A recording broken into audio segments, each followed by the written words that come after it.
चीन दुनिया में एक नई लंका बना रहा है। सोशल मीडिया पर वायरल इस खबर के दावे बहुत अजीब हैं। कहा जा रहा है कि चीन एक नई लंका बनवा रहा है। अब लोग सवाल पूछ रहे हैं कि भला लंका बनाकर चीन क्या करेगा?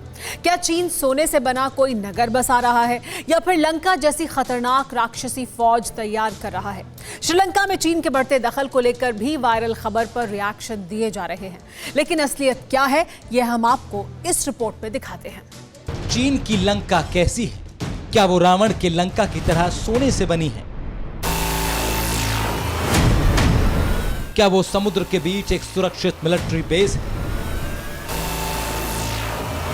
या फिर एक ऐसी जगह जहां से हिंदुस्तान के खिलाफ बड़ी साजिश को अंजाम दिया जाए?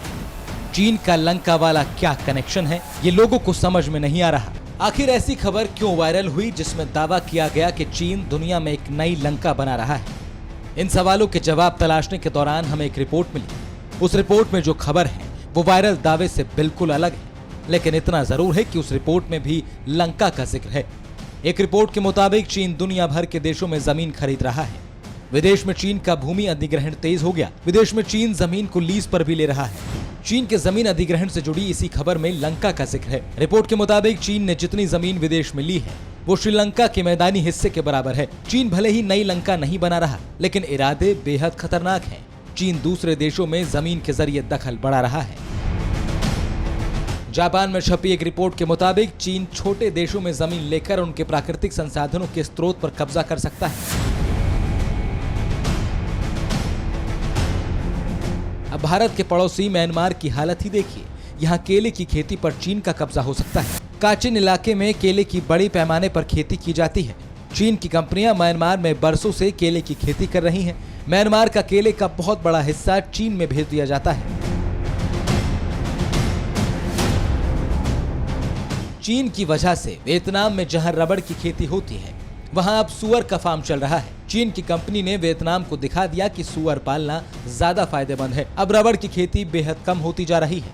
चीन किसी देश की तरक्की की परवाह नहीं करता। चीन की कंपनी का लक्ष्य सिर्फ अपने देश की जरूरतों को पूरा करना है। यही वजह है कि चीन अब विदेशी जमीन पर तेजी से काम कर रहा है। चीन की कंपनियां दूसरे देशों के खनिज को भी हड़प रही हैं। तेजी से चीन खान खरीद रहा है। कुछ दिनों के लिए छोटे देशों को मुनाफा जरूर नजर आता है, लेकिन बाद में उन्हें समझ आता है कि उनकी प्राकृतिक और खनिज संपदा पर ड्रैगन का शिकंजा है, जिसे हटाना बहुत मुश्किल है। पड़ताल में ये साफ हो गया कि चीन किसी तरह की लंका नहीं बना रहा, बल्कि श्रीलंका जैसे देश के क्षेत्रफल के बराबर विदेशों में जमीन हासिल कर चुका है। Bureau report, TV9 Bharatvarsh. परवाह देश की, सोमवार से शुक्रवार रात 10 बजे TV9 भारतवर्ष पर।